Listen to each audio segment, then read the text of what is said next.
ಇನ್ಮೇಲೆ ಈ ತರ ನೀವು ಪೆಟ್ರೋಲ್ ಬಂಕ್ ಅಲ್ಲಿ ಬಂದು ನಿದ್ರೆ ಮಾಡುವಂತ ವ್ಯವಸ್ಥೆ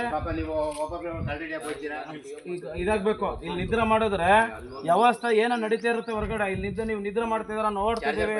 ಈ ವ್ಯವಸ್ಥೆ ಇವತ್ತಿಂದ ಹೋಗ್ಬೇಕು. ಹಾಗೆ ನಿಮ್ಮ ನಾಮಫಲಕನೂ ಹಾಕ್ಬೇಕು. ನಿಮ್ಮ ಏನು ನೇಮ ಗೊತ್ತಾಗ್ತಾರೆ ಯಾರು. ಓಕೆ ಸರ್ ವೇಣುಗೋಪಾಲ್ ಅವರ, ಇನ್ನು ಮುಂದೆ ಈ ವ್ಯವಸ್ಥೆ ಎಲ್ಲ ಹೋಗ್ಬೇಕು. ಇನ್ಮೇಲೆ ಇಲ್ಲಿ ಗಾಡಿ ತಗೊಂಡು ಹೋಗಿ ಸರ್, ಹೋಗಿ ಗಾಡಿ ತಗೊಂಡು ಹೋಗಿ.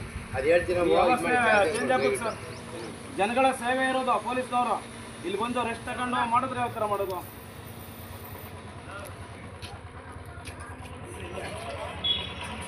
ಈ ವ್ಯವಸ್ಥೆ ಚೇಂಜ್ ಆಗ್ಬೇಕು. ಇನ್ನು ಮುಂದ್ಗಡೆ ಈ ಥರ ಗಾಡಿ ಹಾಕೊಂಡು ಸರ್ಕಲಲ್ಲಿ ಹಾಕಿ ಜನಗಳು ಇದು ಮಾಡಿ ವ್ಯವಸ್ಥೆ ಮಾಡಿ ಇಲ್ಲಿ ಬಂದು ನಿದ್ರೆ ಮಾಡಿದ್ರೆ ಯಾವ ಥರ ಸರ್ ಹೋಗ್ಬೋದು. ಇಲ್ಲಿನ ವ್ಯವಸ್ಥೆ ಇರಬಾರ್ದು. ಯಾಕೆ ನಿಮಗೂ ಕಾನೂನು ರೀತಿ ಗೊತ್ತು ಯಾವ ಥರ ಕೆಲಸ ಮಾಡ್ಬೇಕನ್ನೋದು. ಮಾಡಿ ಕೆಲಸ, ಸಾರ್ವಜನಿಕ ಕೆಲಸ ಮಾಡಿ ಹೋಗಿ.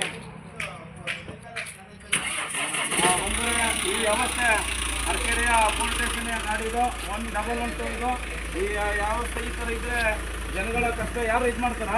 ಇವ್ರು ನೆಮ್ಮದಿ ಕುತ್ಕೊಂಡು ನಿದ್ದೆ ಮಾಡ್ಕೊಂಡು ಮೋಸ ಮಾಡಿದ್ರೆ ಯಾರು ಇದು ಬರ್ತಾರೆ ಇಲ್ಲಿಗೆ?